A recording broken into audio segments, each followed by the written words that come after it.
Thanks, Emmett. We are buzzing to tell you about World Bee Day. This morning we are joined by Joseph Register of Register Family Farm, who you can see out at farmers markets along the Panhandle to talk all things local honey. So Joseph, thank you so much for joining us this morning. And what can you tell us about your family's bee farm?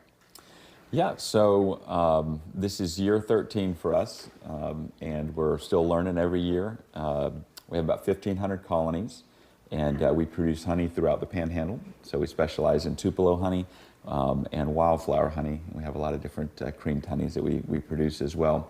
Yeah, so we are the only U.S. producers that are glyphosate residue free certified, and so we take a lot of pride in the cleanness and quality of our honey. Awesome. And tell me some about the process behind the making of the honey. What does that look like? So we move the honeybees as close as possible to the nectar source. So we need to understand what's blooming and watch the blooms as they progress, and then move the honey in there so they can maximize the production. And then as one bloom is starting to wane, we will move them into the next one. So it's quite rapid. Every 2 to 3 weeks, we're kind of moving the operation all around. Great. And I've heard that local honey has some health benefits, like some people when they get sick, you can take a spoonful of local honey. Is that true? And what are some of the other benefits of local honey?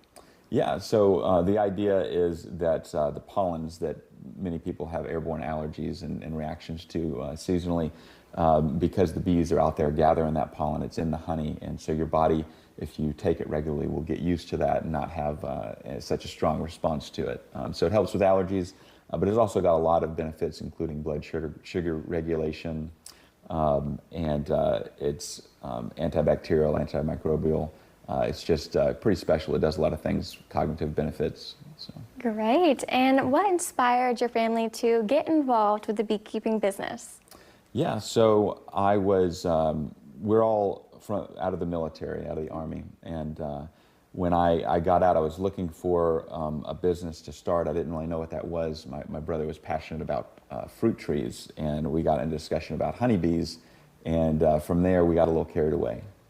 Awesome. Well, sounds exciting. And my last question is, tell me, in what ways can people get involved and get this local honey? Some farmers markets coming up? Yeah, absolutely.